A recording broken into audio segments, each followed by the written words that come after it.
Maniniwala ka ba na nagpapakamatay si Kabayan?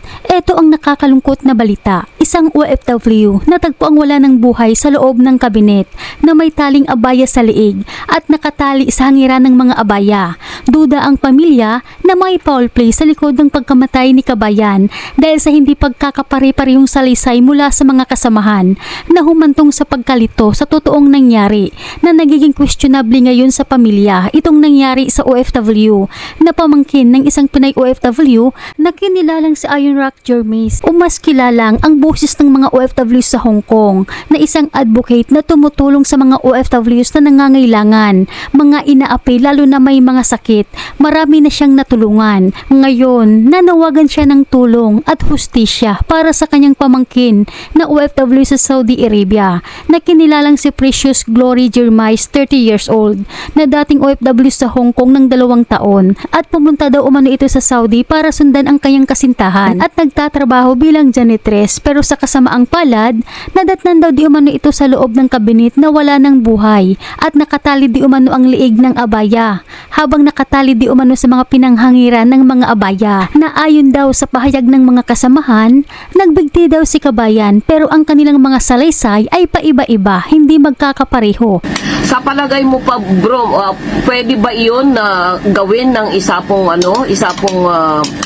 tao o yung ba ay probable cause para mawalan po ng buhay ng isang tao, yung ihang mo yung sarili mo gamit lamang po ng isang abaya sa isang simple pong cabinet? Malabo yung hindi ako naniniwala noon. Opo. Bro, yung abaya yun yung either ito yung itim o tsaka yung puti, 'di ba? Dumudulas yun, bro.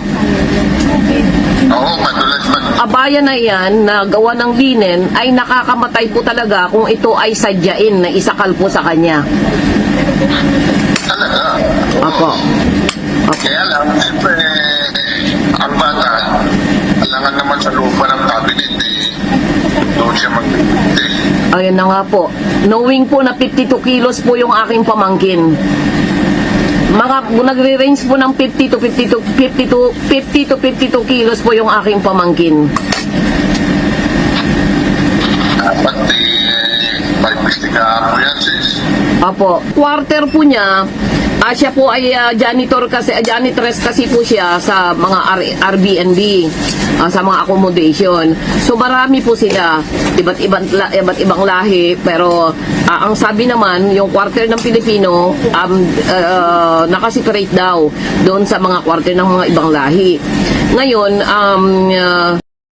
hindi ko alam kung nakakapasok ang ibang lahi doon sa ano nila, sa corridor, whatever.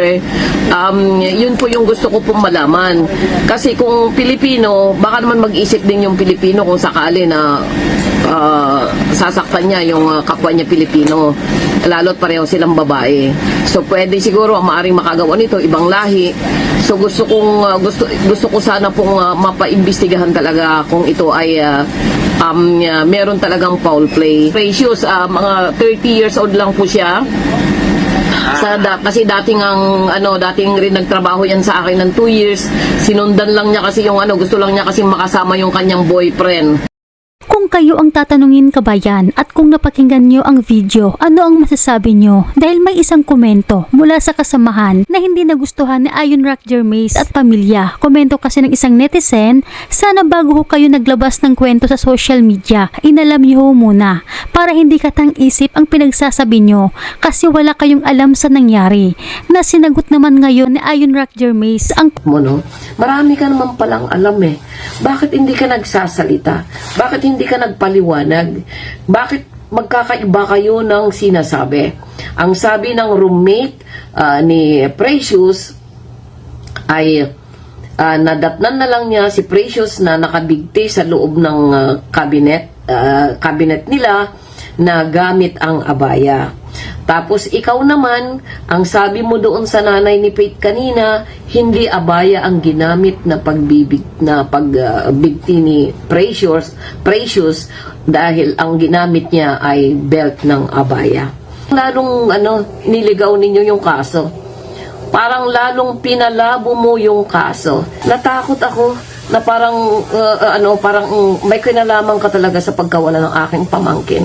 Gusto mong mambintang ako ngayon. Ano? Kasi nasty kang mag-comment. Sana kinausap mo na lang ako, pwede mo naman akong kausapin. So kung gusto mo ba isasama kita sa sa paiimbestigahan. Kasi yung salita mo hindi okay. Tapos nung tinignan ko yung mo, yung pagkakakilanlan sa iyo, yung description mo, nakakatakot ka kaya.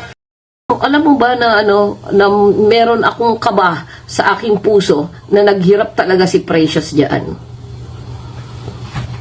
Sabihin ko sa iyo, Ineng, si Precious Glory, napakaraming kaibigan dito yan sa Hong Kong. Worship leader yan sa church dito sa Hong Kong.